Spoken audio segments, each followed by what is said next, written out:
பகவத்கீதை பிரியர்களுக்கு என்னுடைய அன்பு கலந்த வணக்கங்கள். ஸ்ரீ கிருஷ்ணா அர்ப்பணம்.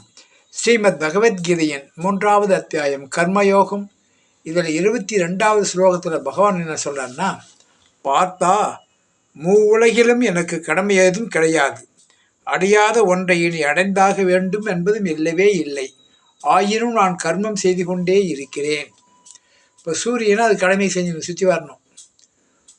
சூரியன் தன்னைத்தானே சுற்றிக்கணும், மற்ற கிரகங்களுக்கு சுற்றிக்கிட்டு வருது. அதை நம்ம எல்லாம் பார்த்துக்கணும். அதே மாதிரி வருணன் மழை பெஞ்சுனே இருக்கிறார். அவங்க தேவரெல்லாம் அவங்க கடமை செஞ்சினார். பிரம்மா படைத்தல் செயல் செஞ்சினார். ஆனால் பகவானுக்கு எதுவும் கடமை இல்லை. ஆனால் கடமை செய்து கொண்டே அவர் இனிமேல் அடைய வேண்டியது எதுவும் இல்லை, எல்லாமே அவர்கிட்ட தான் இருக்குது. அப்புறம் அவர் அது எதுக்காக சும்மா நாம் என்னென்னா ஏதாவது ஒரு வேலை நமக்கு ஆகணும்னா தான் வேலை செய்யணும்னு நினைக்கிறோம். அப்படி இல்லை, அவர் தன்னுடைய கடமையை அவரே செய்கிறாருன்னா நாம் எந்த அளவுக்கு செய்யணுன்றது அவர் சொல்கிறார்.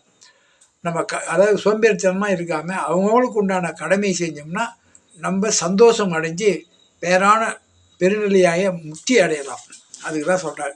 பார்த்தா என் உலகிலும் எனக்கு கடமை ஏதும் கிடையாது, அடையாத ஒன்றை நீ அடைந்தாக வேண்டுமென்று இல்லவே இல்லை, ஆயினும் நான் கர்மம் செய்து கொண்டே இருக்கிறேன். ஸ்ரீ கிருஷ்ணா அர்ப்பணம்.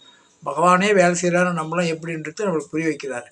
ஓம் சக்தி ஓம் ஓம் தத் ஷத். ஸ்ரீ கிருஷ்ணா அர்ப்பணம்.